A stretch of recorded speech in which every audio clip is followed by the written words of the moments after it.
নাই কেন ভাঙড়ে প্রশ্ন যখন করি, আপনার নার্স নাই কেন, ইকুইপমেন্ট নাই কেন, হসপিটালে আপনার এক্সরে মেশিন থাকলেও টেকনিশিয়ান নাই, টেকনিশিয়ান থাকলে আপনার প্রিন্টের জন্য যে প্লেট হয় সেটা নয় কেন, আর্থিক দুরবস্থার জন্য। যখন এই প্রশ্নগুলো তুলি অ্যাসেম্বলি হাউসের মধ্যে বলে আর্থিক দুরবস্থা, সেই আর্থিক দুরবস্থার সামনে থেকেও গ্রুপ সি গ্রুপ ডিকে কীভাবে 20,000 25,000 করে দিতে পারছিল, নিশ্চিতভাবে মানবিকতার দিক থেকে যদিও কোর্টে এটা ধাক্কা খেয়েছে, যদি এতটা বড় কাজ করতে পারে আর শূন্য তারপরেও 20,000 25,000 দিতে পারে, তাহলে কেন 1 মাস সময় পিছিয়ে দিতে পারে না? আমি অনুরোধ করছি, এখন অনুরোধের ভাষায় বলছি যে 1 মাস সময় পিছিয়ে দেওয়া হোক, যে এরা যে শিক্ষকরা এসেছেন যে ডিমান্ড সেটা রাখা হোক, পরবর্তীতে নিশ্চিতভাবে আইন মেনে যে পদক্ষেপ নেওয়া দরকার সেটা অবশ্যই নেবে। শিক্ষকরা আজকে আপনার কাছে আপিল করেছে এই বিষয়টা বিধানসভায় তোলার জন্য, আপনি কি বলবেন? ইতিপূর্বে তুলেছি, বিধানসভার মধ্যে তুলেছি, বিধানসভার বাইরেও চর্চা করেছি।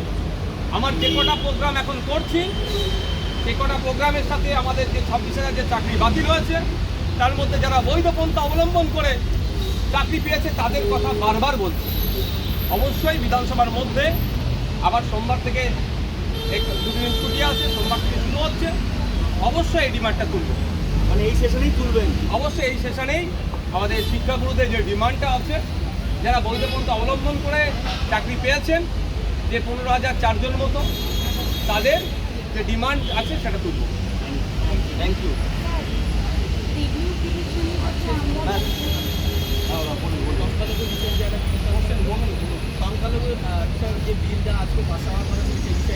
আজকে বিধানসভায় ওয়েস্ট বেঙ্গল মাইনরিটি কমিশনের ভাইস চেয়ারপারসন আগে ছিল 1 জন, এখন 2 জন হচ্ছে। এই মর্মে একটা বিল এসেছিল, বিলটা অবশ্য আইনে পরিণত হয়েছে, মানে ভোটাভুটি হয়নি, এমনি সংখ্যাগরিষ্ঠতা পেয়ে গিয়েছে, সেখানে আমাকে চর্চা করার সুযোগ দিয়েছিল। আমি প্রশ্ন করেছিলাম যে মাইনরিটি কমিশনটা কি, ফাংশন কি?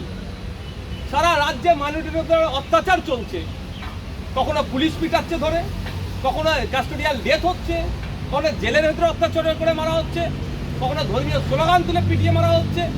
সেই জায়গাতে মাইনরিটি কমিশনের অবস্থানটা কি?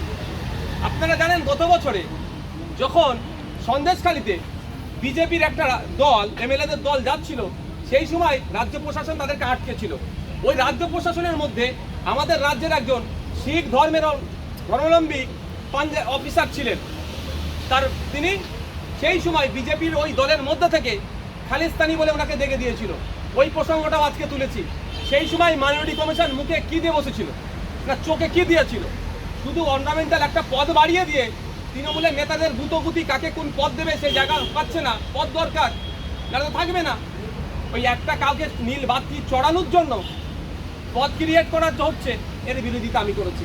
আমি প্রশ্ন করেছি 3 বছর আগে আমার প্রশ্ন করা ছিল যে মুসলিম সম্প্রদায় ছাড়া সংখ্যালঘুদের মধ্যে যারা আরও আছেন, জৈন, খ্রিস্টান, পার্সিস আরও যারা আছেন, তাদের মহিলাদের স্বাবলম্বী করার জন্য, এম্পাওয়ার করার জন্য কি কি প্রকল্প আছে যা উত্তর দেওয়ার জন্য একটা আমাকে উত্তর দেয়নি আজও পর্যন্ত।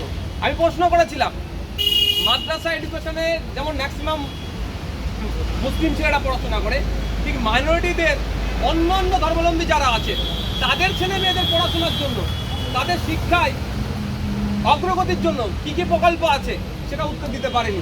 আজকে সেই প্রসঙ্গ উত্থাপন করেছি। আমার বলা এটাই ছিল যে মাইনরিটি কমিশন শুধুমাত্র ওই ঈদের সময় আসলে একটা ঈদ নিয়ে করে, অন্যান্য ধর্মের মানুষের ধর্মীয় উৎসব যেটা আছে সেই সময় একটা করে বড় ব্যানারে দেখতে পাই, বাকি সারা বছর কাগজে ভাগ হয়ে থাকে। এক কথায় সাদা হাতি ছাড়া আর কিছু নয়। এই প্রসঙ্গ আজকে যারা হেড স্পিচ দেয় তাদের এগেইনস্টে কোনো অ্যাকশন নেওয়া যায় না। হুমায়ুন মাইনরিটি কমিশন তখন তো যারা হেড স্পিচ দিচ্ছে, যাদের কথাতে সাম্প্রদায়িক দাঙ্গা হতে পারে, মাইনরিটি কমিশন সুমোটো কেন করতে পারে না? আজকে জ্ঞান দিচ্ছিল, আমার পরে বক্তব্য পরে তো আমি উত্তর দেওয়া যায় না, হয়তো মিডিয়ার বাইরে এসে আমি দিয়ে দিচ্ছি। জ্ঞান দিচ্ছিল অনেক কথা। আমি হজের স্টেট হজ ইন্সপেক্টর নিয়োগের ক্ষেত্রে দুর্নীতি হয়েছে, মাইনরিটি কমিশন চুপ আছে কেন? তখন আমাকে জ্ঞান দিচ্ছিলেন ভিতরে, লাইভ তো চলেনি। সমস্যা এখানে হজ যখন হয় অনেক মন্ত্রীরা তাদেরকে রিসিভ করতে যায় বা ছাড়তে যায়, লাভ কি হবে ওতে? 4 লাখ টাকা নিজের গাঁটের টাকা দিয়ে খরচ করতে আমি হজে যাচ্ছি, আমাকে মন্ত্রী ছাড়তে আসলে এর জন্য আমার হজ কবুল হয়ে যাবে এরকম ব্যাপার নয়। আমি যে হজে যাচ্ছি নতুন, আমি সেখানে ওখানে গিয়ে আমি সমস্যায় পড়লে আমার সমাধান করার জন্য স্টেট হজ ইন্সপেক্টর থাকে। তারা যাবে যারা টেন্টেড, আর এখন যাদেরকে পাঠিয়েছে তাদের অধিকাংশ আনটেন্টেড। তারা না প্রশিক্ষণ নিয়েছে, না না ঠিক মতো সেই অ্যারাবিক লোকাল ল্যাঙ্গুয়েজটা জানে। তারা গিয়েছে কি শাসক দলের চাটুকারিতা করে বলে তাদেরকে পাঠিয়েছে, এই বিষয়ে তারা চর্চা করছে না। মহেশ তালা নিয়ে কি বলছেন? মহেশ তালা বলা হচ্ছে কি ওইখানে রাজনীতি হচ্ছে। 100বার রাজনীতি হচ্ছে তো, মমতা ব্যানার্জি আর শুভেন্দু অধিকারী রাজনীতি করছে তো, আর মধ্যখানে আমার পুলিশগুলোকে বলির বাঁকড়া বানাচ্ছে। এই যে চারিদিকে সংখ্যালঘু নির্যাতন, তারপরেও কিন্তু সংখ্যালঘু কমিশনের কোনো ভূমিকা নেই। ঠিক ঘুমাচ্ছে সংখ্যালঘু কমিশন। তার প্রশ্ন তো উত্তর চেয়েছিলাম, তার প্রশ্নের উত্তর দিতে পারিনি, উল্টে ঘুরিয়ে ঘুরিয়ে কথা বলছি। প্রশ্ন করেছিলাম স্টেট হজ ইন্সপেক্টর নিয়োগে দুর্নীতি হয়েছে, সংখ্যালঘু কমিশন কেন চুপ ছিল? উত্তর দিচ্ছে আমাকে যে হজে যখন যায় অনেক মন্ত্রীরা তাদেরকে ছাড়তে যায়, মন্ত্রীরা না হয়তো ছাড়তে গেলে ওদের হজ হয়তো কবুল নাও হতে পারে। আর কিছু কারো কোশ্চেন? Thank you.